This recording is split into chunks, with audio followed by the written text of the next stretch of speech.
Welcome to CapeWorks. I'm your host, Paula Hersey, and we're talking succession today. Succession in a nonprofit. Mary Anderson from the Family Pantry is retiring this year, actually the end of this month. Another week. Mary, congratulations. And Thank her new executive director for the Family Pantry, Christine Menard. Welcome. Thank you. So, retirement, succession, executive directors, nonprofit, lots of planning. First, tell us a little bit about the Family Pantry, biggest pantry on Cape Cod. Okay, we are the largest on Cape Cod. We serve people from Provincetown, Bourne, and every town in between. Last year, we served just under 9,000 people, 3,600 households. So we're big. You know, people think of pantry and they think of something maybe the size of your kitchen. We're a 12,000 square foot warehouse, so we're big. We also have a leadership role on the Cape because we have the space and we have a couple of loading docks. We're the drop site for the Greater Boston Food Bank. Oh. So all of the smaller pantries can order their food from the food bank and instead of driving to Boston, pick it up in Harwich, saving them money and time. Right. And it's just another way we provide food and clothing to people. Excellent. So you've been there a long time. 11 years. 11 years, and you're looking forward to retirement. I We were am. talking earlier, grandsons are looking forward to your retirement as well. What goes into succession planning for a nonprofit? Well, it's interesting because, you know, my previous career was in Verizon, and in a big organization, there are several people that have, if not the same job, a similar job. So I think transitions can be a little easier.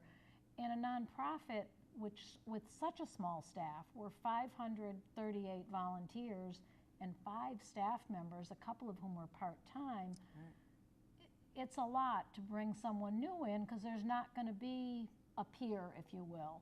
So the planning is integral, and we planned this months in advance and planned for a month that there'd be overlap. So Chris actually started the beginning of April, and we've worked together this month to make that transition. And then, as I say, I'm not disappearing. I'm here on the Cape. Chris can call me anytime. But I think it's important to have that transition. Right. That's interesting. So, Chris, when you came to the Family Pantry as the new executive director, what was your background before that? I worked for Stop and Shop for 20 years. Okay. Came up through the ranks with them, spent 12 years running stores on the Cape, and then I went up to the corporate office and worked up there for about 7 years.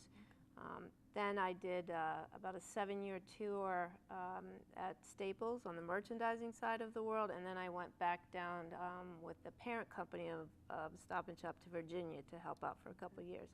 So I finished that, and then I retired. So I retired, and I have a past with the pantry. When I was a store manager in Harwich, George Morris, Mary's father, who was one of the founders of the pantry, used to call me as a store manager and say, "What do you got?" I didn't know that little tidbit about your dad. That's yes. great. So, and then we had a very long relationship with the pantry for many, many, many years. And then, so very aware of the pantry. And when I retired, I knew exactly where I was coming to volunteer. So I gave myself 3 months to play. And a year ago, January, I came back to the pantry and said, okay, now can I volunteer? So for the past year and so many months, I have done a little bit of everything at the pantry. I was the volunteer coordinator. I ran the garden. We have a 9,000 square foot garden, affectionately known as the Beast. I ran the garden, and then I stocked for our clients on Thursday afternoon. So a little bit of everything, which is kind of nice. So I've been in, as I say, I think I was on a year-long interview. Yes. So that's actually, you know, nonprofits here, especially on the Cape, rely so heavily on their volunteers. Right. And to have those volunteers with that corporate and background of business want to step up and actually have a second career as the executive director. That whole search process, I mean, you went out and you searched, Correct. but you found something within. Right, So right. that's actually kind of a really cool piece about the family pantry, is that there's a lot of people that want to step up into those types of positions. There's as I said, there's 538 volunteers, and I bet there's not an occupation you could name that we don't have at least one of them on board. So there's all kinds of skill sets there, and many of them, unlike Chris, are not looking to do anything managerial at this point. Right. They want to have a task and do that task, and we respect that. But fortunately for us, Chris was willing to bring back some of those managerial skills and take the pantry to the next level. That is fantastic. Well, welcome aboard. We'll be Thank you. seeing lots of you, I'm sure, as your events start to roll out, and You will. we'll do a couple of shows with you guys. So let's talk a little bit about this month-long kind of transition and succession. The family pantry is a moving entity constantly. There's the farm, which is just getting up and running. There is the thrift store, which is brand new and has been expanded exponentially. There is obviously the standard pantry fare. There's the new fish piece to it. There's so many moving parts. How do you get that succession? So I know you were there for a year volunteering, but how do you plan that out? The plus of it is that Chris was there for a year, but of course, at that time, neither she nor I knew she was interested in the job. So it's probably a couple of years since I told the board my intentions, and then as it got closer, I gave him a day. I said, May 1, that's probably a year ago. And from then, I started kind of keeping a list as I'd think of something. And then as it got closer, I had a folder, new executive director, because there are so many things that are just, they happen once a year, and if you don't think about it, you might not pass it on. Right. So this, and the beauty with Chris having had the background working at the pantry for the last year, she knew a lot of the operations, so the pieces that were more important that she and I spent time on were the external. Like we wanted to get here to see you and some of the other media groups that cover our events, the funders, that was our focus area, as well as the programs. You know, she knew about the fish program from seeing it, but today we're meeting to turn over the reins on the fish program. So it's really a lot of communication. Yeah, and it's funny because you don't think about writing this stuff down. They call it institutional knowledge. Right. And it happens in every country or company or nonprofit. People, it's all up here. And then when you leave, it's like, where'd it go? Nobody wrote it down, you know, passwords especially. Those are the big ones that I find. Right. So this month-long kind of family pantry tour with Mary, Yeah. what are you finding as some of your first initiatives or things that you need to accomplish as you're stepping into those fairly large sandy shoes? Right. Well, I'm very fortunate because Mary has put in place a really good staff. So the warehouse is run by Jim O'Bara, and he does a terrific job. Pat Brophy is the ops manager, and he has that thing just perfect. Lori Dayton does the office. Then we have a brand new, she's been there for 6 months, or a little better than 6 months, the person who's running the new thrift shop. And she's aces, comes from a high-end shop in Nantucket. So those are things I don't have to worry about. They can take care of themselves until they need something, they put their hand up. So that frees me up to do a lot of just what Mary does. I don't have to go back and learn all of that because I was in the mix. And I don't have to worry about what they're doing because they've got this down. And the nice thing about the pantry is over the years, it's always been such a big base of the volunteers. They have some really good policies, practices, procedures that are totally part of the culture. So it takes care of itself. So I don't have to worry about that. The part that I really stress is, as Mary said, she's turning over the reins, and it's, as they say, it's a warm handoff, right? Because these are people that their trust is in Mary. So takes me with her so that she can say, she's okay, you know? So Well, that's true though. You know, that's people don't huge. have that. A Right. lot of the times when people leave an organization or a company, it's not always on good terms. Right. So Right, there's right. always this warming up What period. happened to Mary? Right. Yeah. Right, and when you're coming into June 5th, which is Right. very quick here for your major fundraiser Right. of the year. Right, and that's the thing, and we also were very aware of that, and Mary is staying on board as far as kind of coordinating the gala so that that continuity stays in place. I go with it on every step so that I'm prepared for Right. next year, but that continuity is what we're really striving for. You know, my thing is I want people to be comfortable that Mary's left it in good hands. And so with that, that's been almost the entire month, other than some of the administrative stuff, the grant writing that she's teaching and passing on. It's really about making sure that people understand that, yes, she is leaving. This is not a hostile takeover. This is Mary wanting to retire for the second time. So it's nice to have this time to be able to make those connections and to ensure that it's hopefully, and I promised her, that it's in very good hands. So that's really been what we've done for 3+ weeks at this point. So you actually do have a job opening or two at the We Pantry, do. right? We do. The Beast, I guess, The is looking Beast. for a new taming. Yes. Somebody that can get that garden into shape this year, right? That's what I said to Chris when the HR chair called and said that they had made the offer to Chris and she had accepted it, and she happened to be in the building working. And I said to her, your first job is you need 3 people to replace you. You need someone to run the garden, someone to be the volunteer coordinator, and someone to stock shelves on Thursdays. So Right.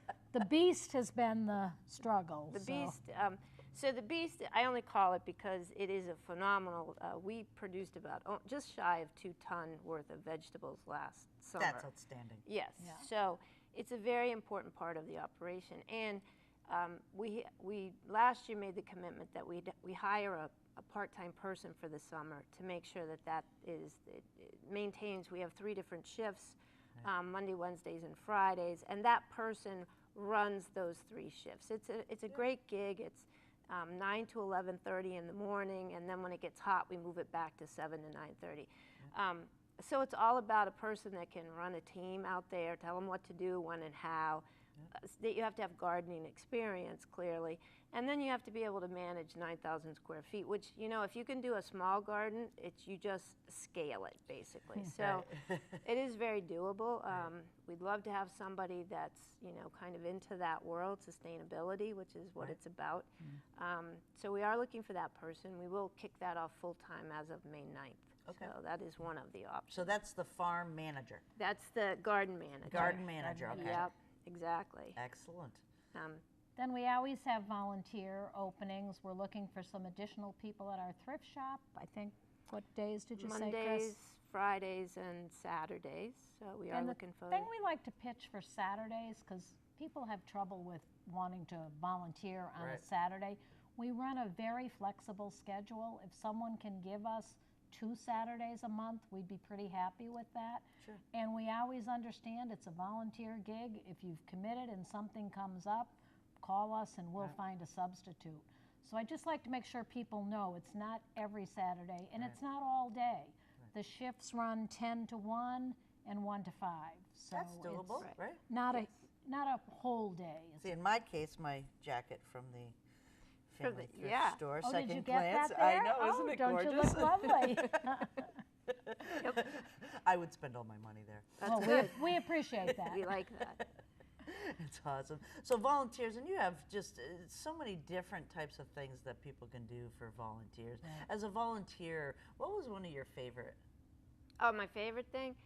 Well, I love the garden. That was easy. You got to be outside. I had a great crew that was. She had a great tan last I had summer. a great tan. So the garden was great. But I really liked the volunteer coordinating. I was the person who would bring in when people come through online to volunteer. We always have them come in and sit with us and do a tour so that they know wherever they're going in the organization, they know what they're supporting. And every single time that we did a tour, the people would sit down at the table and said, "I just didn't realize how big you were." That is, bar none, never was there a time that somebody doesn't say that to us. So that's one of the things that I really like. And then on Thursdays I stock, so I'm a behind the scenes person, right? But you know, it's shocking because and I tell this to people that I'm on the end of where we stock, and I can see the clients as they come through, and inevitably somebody will be in tears, and I'm like, well, you know, I first started, I'm like, what's with the tears, you know? And it's just about being able to put food on their table. If you're, and usually it's a first-time client, and you know, we're all about the dignity of the experience and to throw a little joy into their day. And when they come to us, you know, it should be a good day for them. So to see that is, you know, you just, if that doesn't touch you, you're dead. That's it, you know. So you really do appreciate what you're doing when you're on the kind of the front line. So every job has a little bit of there's a bonus to everything. And I did like my tan, by the way. But you know. Well, I think you've chosen well. Your the board committee, chose well. Yes, and Larry Lyford, I know, Yes. took this Yep. Very, very seriously. She has your passion. Yes, And she your does. compassion. Yes, she So I does. think the family pantry's in really great hands. So I know we talked about volunteers. We talked Yep. about your farm manager's job, all working on Cape Cod together to feed folks. How does this all get funded? It gets funded by that gala. The gala's our upcoming big event. Right. We only have one event. This is our 5th annual. It's June 5th. It's at the gorgeous Witchmere Beach Club in Harwichport.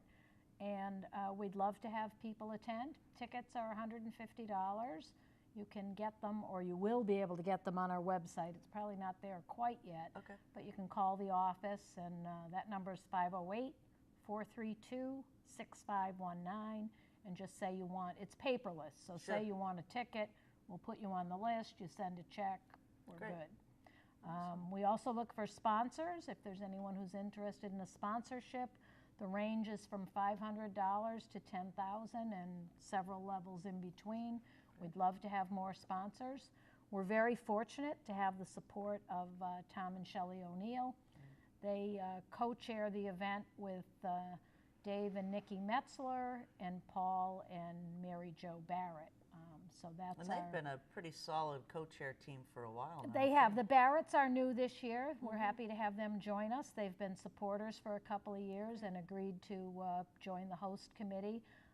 But Tom and Shelley and Dave and Nikki have been at it all 5 years. Wow. And it really goes back to Tom's father, Tip, who supported the pantry back in the early days with food, and he would host parties at his house.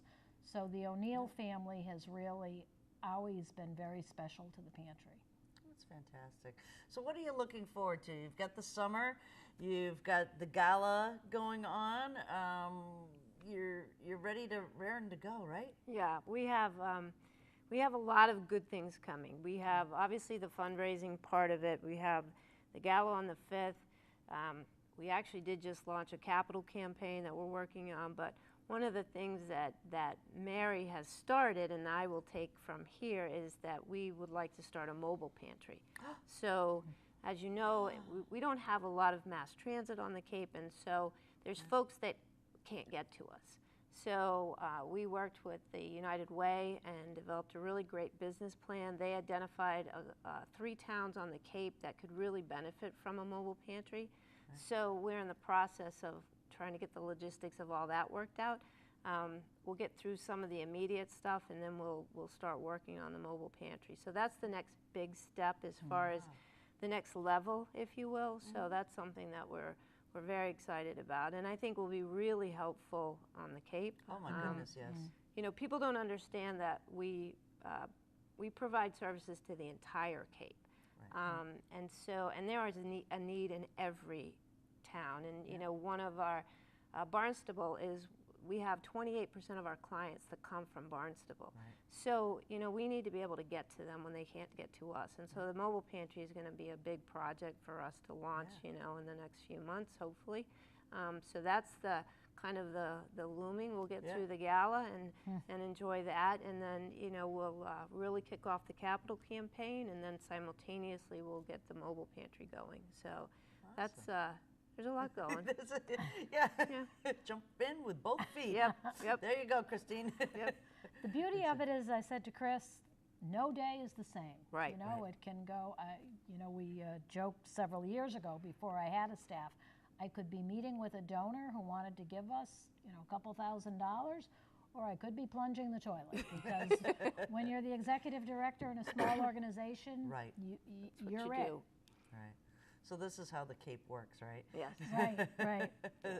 It's fantastic. Well, welcome aboard. We're going to see lots of you. Some other shows that you'll come in and get your events out there to the public, and hopefully your retirement is all that you want it to be. I know those grandsons are probably waiting for you. I'm sure that the 5-year-old is. The 5-month-old doesn't really know what's happening yet, but the 5-year-old will enjoy having more Gumma. That's my name. Gumma. More And Gumma's time. and piano lessons, I hear, as well. So perhaps she'll be the actual talent She'll be at the talent at Oh, the I don't next think gala. so. You don't think We're talking chopsticks so far. Chopsticks so far, excellent. Thanks for bringing Christine in. Thank you for joining us today, so we know really, the pantry's in great hands. It is in great hands. It was a wonderful 11 years with you, and hopefully folks learn a little bit about succession planning for their nonprofit, because I think that's one of the things that happens is when, a beloved executive director leaves, what do you do with that nonprofit and all the work that was built? It looks like it's in great hands. Yeah, I promised agree. her. There you go. Thanks again. Thank you. Thank you. I'm Paula Hersey, and this is how the Cape works.